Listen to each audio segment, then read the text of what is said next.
Bonjour et bienvenue dans JTPT, journal télévisé pour la Thaïlande. News React de la semaine dimanche 29 octobre. Alors cette semaine, de quoi on va parler? On va faire un petit feedback sur les infos du JT dernier. La Thaïlande qui voit ses chiffres économiques dans le rouge. Plusieurs actions pour continuer à booster le tourisme. Un jeune Thaïlandais star qui s'est suicidé. Une commande Grab insolite. Et restez bien jusqu'à la fin du JT, des petites vidéos sympas, zapping, toujours sur la Thaïlande. Donc c'est parti pour ce nouveau News React.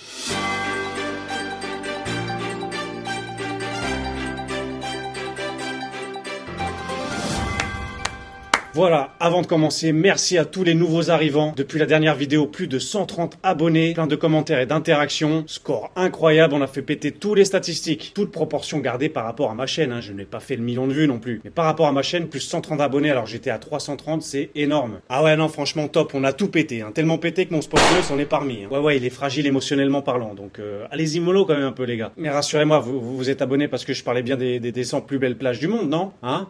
Rassurez-moi. Non, bon, ok, je vous ai un peu accroché sur le titre des gangs des Ladyboys qui attaquaient Pattaya. Dans ce cas-là, ça me donne une idée pour la prochaine vidéo. Je parle des Ladyboys sur la plus belle plage du monde. Et là, paf, on explose encore tout.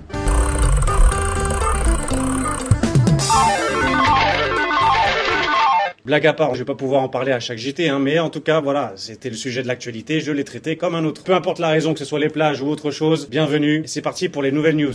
Allez, c'est parti, on commence par le classement mensuel des arrivées touristiques à Phuket pour vous donner un peu une idée du tourisme. Donc comme le mois d'octobre est terminé, on a donc les chiffres. Donc en premier, on a les Russes avec 62 000 arrivants. En deuxième, on a la Chine avec 36 000. Donc il y a pas mal d'écart entre le premier et le deuxième. En troisième, Australie avec 22 700. Quatrième, Inde avec 19 800. Et en dernier, cinquième, enfin un pays d'Europe. Ça fait peut-être 4, 5, voire 6 mois qu'il n'y avait pas eu d'Europe dans ce classement. Donc là, on a les Allemands avec 13 553 arrivés. L'Europe, toujours boudée par rapport au visa. On n'a pas d'extension supplémentaire. Donc au total, 295 000 touristes arrivés par avion et 411 000 réservations faites sur Internet pour venir dans les mois prochains. Donc c'est tout pour les chiffres mensuels touristiques.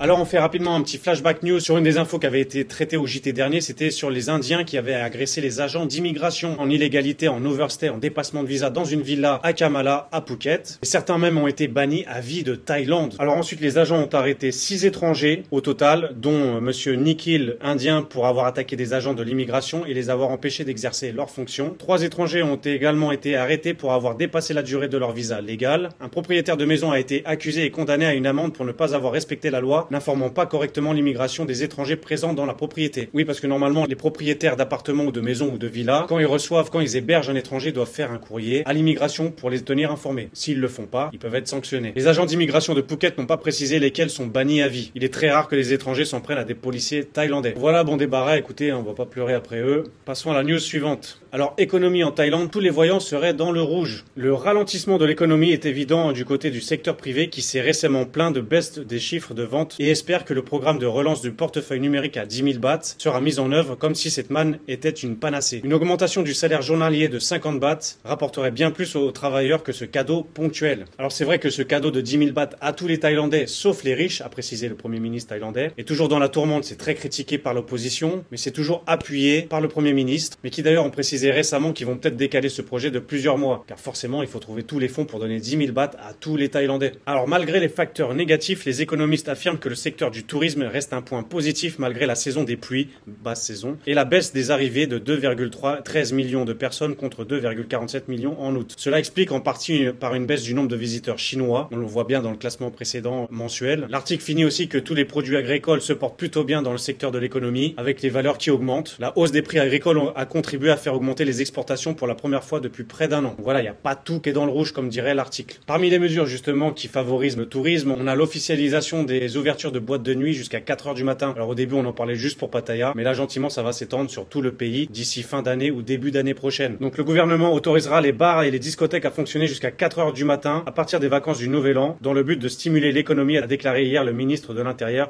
Anutin Charnivarakul. Pas de mauvais jeu de mots. Monsieur Anutin, qui est également vice-premier ministre, a déclaré que cette décision était conforme aux directives du premier ministre Srettha Thavisin et que les nouveaux horaires seraient progressivement mis en œuvre dans tout le pays, en commençant par les provinces très touristiques comme Bangkok, Chiang Mai et Phuket. Forcément, on peut pas l'ouvrir que d'un côté, les autres vont être jaloux, donc ça va se faire petit à petit. Il a rappelé aux exploitants de ces lieux de divertissement de s'assurer que leurs locaux n'accueillent jamais d'activités criminelles. Il dit, dixit, nous faisons cela dans l'intérêt des citoyens respectueux de la loi, alors évitez de conduire en état d'ébriété, de porter des armes illégales et de vendre de la drogue, a-t-il déclaré. Si tout le monde coopère, nous n'aurons aucun problème, quels que soient les horaires d'ouverture.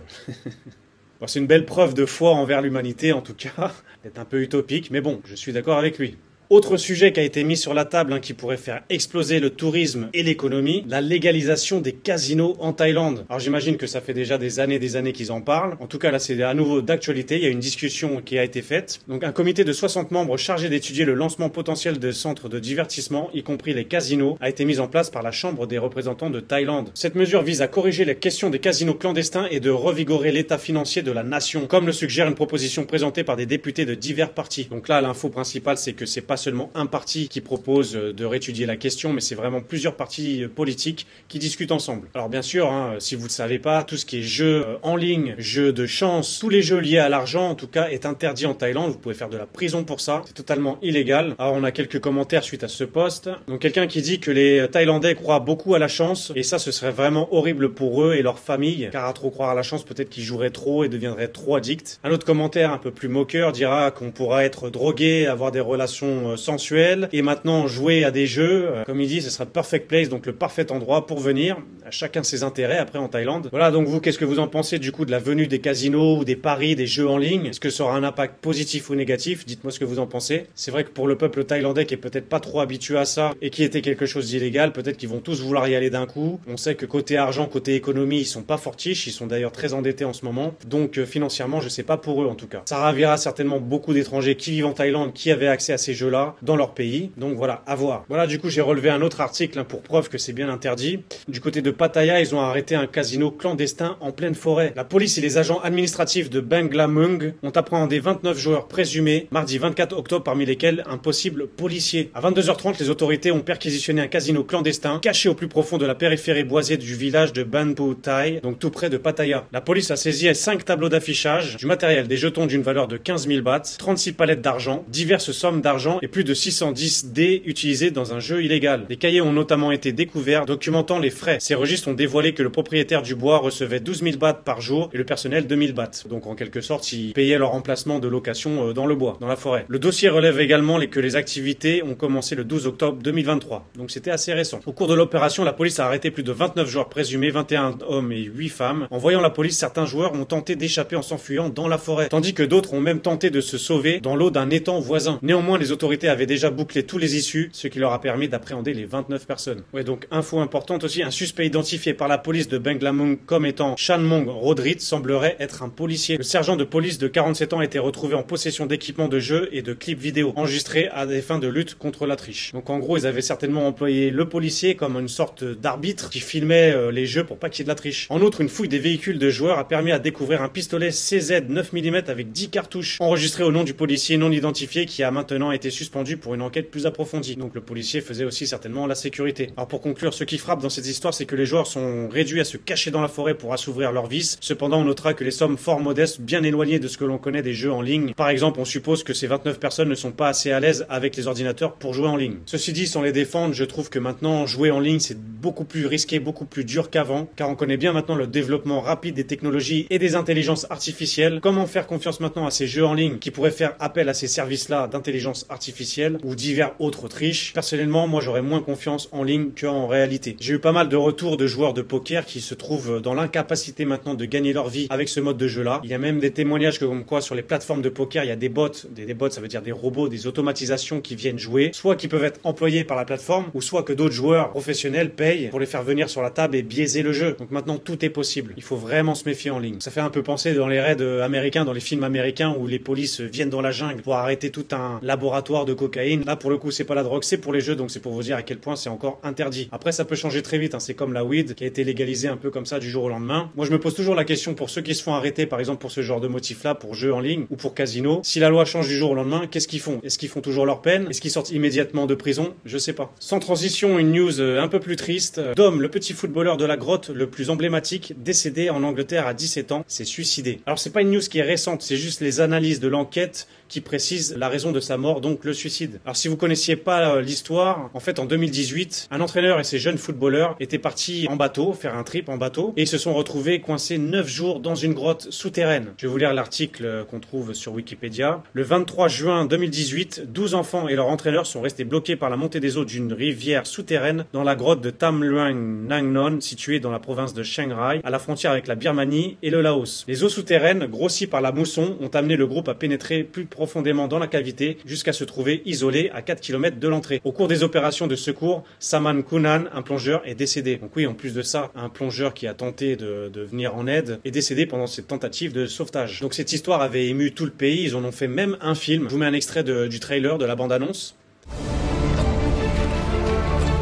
คือเรื่องแบบนี้มันไม่มีใครอยากให้เกิดก็คือเราต้องช่วยเหลือกันก็คือเราต้องไม่ล้มเลิกความพยายามทีมเดียวกันชนะก็ชนะด้วยกันแพ้ก็แพ้ด้วยกันอย่างเงี้ยครับ Voilà, je vous mets le lien dans la description si vous voulez le voir en entier. Donc l'article. Royaume-Uni, le jeune rescapé de la grotte thaïlandaise s'est suicidé. Juan Pech Promtep, 17 ans, était décédé en février après avoir été retrouvé inanimé dans l'enceinte de son internat britannique. L'enquête de police n'a trouvé aucune preuve de l'implication d'une tierce partie ou des circonstances suspectes. En 2018, le sort de Juan Pech Promtep et de ses 11 coéquipiers de son entraîneur avait ému le monde entier. Coincé dans la grotte, il n'avait rien à manger et bu juste de l'eau de pluie pendant 9 jours. À ce stade, personne n'a la moindre idée sur ce qui a motivé ce geste. On ne peut pas savoir si le trauma lié à la grotte a joué un rôle. Donc voilà, triste news pour ceux qui ont vu le film ou ceux qui ont entendu cette histoire. C'est quand même dommage d'avoir échappé de la mort pour finalement plus tard, quelques années, se la donner. Ce petit, je pense, avait tout pour réussir. Il avait réussi peut-être à réaliser son rêve, c'est-à-dire devenir joueur professionnel, en plus à l'étranger, en Angleterre, qui est le pays du football. Donc vraiment dommage pour ce petit, 17 ans, ça fait vraiment jeune. Donc si vous êtes intéressé par cette histoire, n'hésitez pas à regarder le film qui est sur la plateforme Netflix. Autre news un peu tragique, après on arrête. Des badauds thaïlandais regardent une femme se noyer en rigolant en prenant des photos.